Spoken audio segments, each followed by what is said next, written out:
King's Academy community. I am Khayla Sawalha, and today we will talk about the what does the pandemic reveal about the benefits and drawbacks of virtual communication as opposed to face-to-face communication. As the community engagement projects coordinator, these projects, they revolve around establishing deep connections through interactions. What is the impact of social isolation on such projects? And what are the necessary skills for meaningful virtual connections?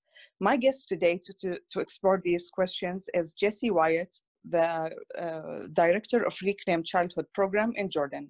Hello, Jessie, how are you? Hi, I'm doing well. How are you doing? We're doing well, alhamdulillah. Good. Can we talk today about your experience with Reclaim Childhood projects before and during the COVID-19 situation? Absolutely, absolutely. Can you tell us first about the mission of the program here in Jordan? Yes, so for those of you that haven't joined Reclaim Childhood, when we've joined at King's, Reclaim Childhood is a nonprofit that works exclusively with girls. So we only hire female staff, we only work with girls who are Jordanian or refugees. So the core of our programming really revolves around providing Jordanians and refugee girls access to athletic and leadership programming. So that takes three main avenues. The first avenue is we provide after-school programming. In the fall, we play soccer and frisbee after school. This spring, we play basketball. And the summer, our second thing is the summer camp.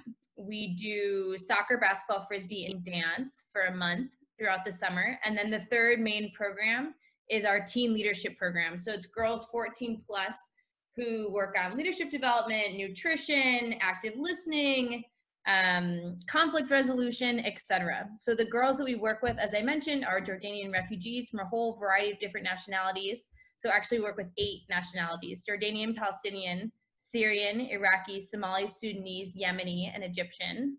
And it's girls aged 7 to 18. In terms of what I would view are our main benefits of our normal programming, so those 3 programs, the after-school programming, the summer program, and the teen leadership program, the main benefits are mentorship and examples of women in positions of leadership and power. So we work with 10 exceptional coaches who are absolutely the core of our program, and they come from a whole variety of different nationalities. So Jordanian, Syrian, Iraqi, Somali, and they serve as the mentors and role models for the girls in our program. So that's the first benefit, is mentorship. Second is social cohesion. You heard me briefly mention all of the nationalities that we work with, and our goal is to bring girls from all different backgrounds, religions, nationalities, even different areas of the city, bring them together onto one playing field. So social cohesion is the second benefit. The third, which is particularly pertinent now, is positive coping skills.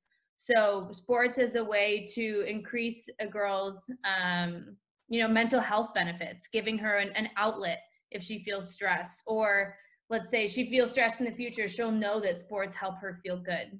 And then the final benefit, so positive coping skills, the final benefit is a referral pathway. So we are so lucky. Jordan is an incredible country with incredible resources, and we are lucky as an organization to tap into that and connect girls with other resources they may need to thrive. So if they're not in school, we work with the Jordan school system or UNICEF to get them back in school. We help with housing. We help with mental health resources that are above our level of expertise. So really giving girls the opportunity to fully benefit from our program. So main benefits normally are mentorship, social cohesion, positive coping skills, and our strong referral pathway. This depends a lot on face-to-face communication and interactions. Absolutely. How did the current situation change all that, shifting into virtual platform? Yeah, great. Really interesting. It's changed completely. So everything about what we do has changed. So you're exactly right. All of what we do involves in person-to-person relationships. We've switched, like everyone here, to running a different online engagement platform. So now the coaches still film themselves or still engage with the girls by sending workout videos or even motivational talks, which are awesome and I listen to. And we've created WhatsApp groups with all the mothers to make sure that moms still have a way to access us and, get the information that they need. but it really is, it has been challenging. So what do you think people can do to help, or what kind of skills we need to have to make these virtual connections more meaningful as opposed to face-to-face when we can't be together physically? Yeah, absolutely. So we've had to use a lot of creativity and a lot of patience. So creativity in the sense that, you know, if one platform doesn't work, we use a different platform. If girls aren't liking the videos we're producing, we try something else. Or even creativity about, you know, what are different home objects we can use to be key portions of our drill. So one coach, she laid out shoes in a row and did zigzags in between the shoes to work on her agility. And then of course is, you know, patience, making sure that we are taking care of ourselves as we take care of others, making sure that, it can be really frustrating to not have our normal systems work, and trying to come up with new systems. So some issues that we face going back to, you know, what are some drawbacks from the COVID-19 is so much of our relationships rely on personal relationships. So one thing we've had to do is, you know, we used to be able to look at a girl and see if she's doing okay or if she's not doing okay.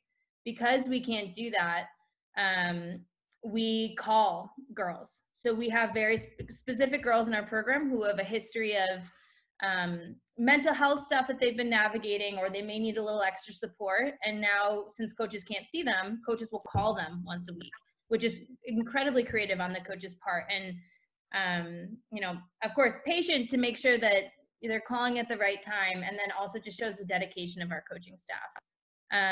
Another area where we've had to be creative is internet connectivity. So many of our families, as I'm sure all of you know, it's a really tough economic time on Jordanians and refugees alike. And so one of the first things that families are cutting are their internet access to put that money towards food. And so since internet connectivity is low, we're trying to think of low, things that require low gigabytes. So rather than sending videos, we're sending different pamphlets, like the ones that we're hoping to work with you on, or, even wellness manuals that we can send out that, if a family loses access to the internet, their daughter will still have a set drills that she can run and do. And the third thing is supporting the coaching staff. And this is a large part of my job, is making sure that they're doing okay, and that they are still having access to what they need. And we're really grateful. We've been able to continue to keep them on as members of the team and still give them the stipends that we typically give, and just changing their work stream or changing their work contract into this new online platform. And then finally, the lack of opportunities for social cohesion. As I mentioned in the beginning, so much of one of the huge benefits is getting girls from all different backgrounds together to play. And this is a really tough thing that we're navigating, but we're hoping that we're sending videos from diverse coaches and showing diverse girls in our pamphlets that'll continue to inspire a sense of diversity and inclusion in our programming. But this is something that, all of these things are things we're still working on and have required a lot of creativity and patience. Amazing work. Very interesting topic. We can talk for hours and hours, but unfortunately we're limited to the few minutes that we have.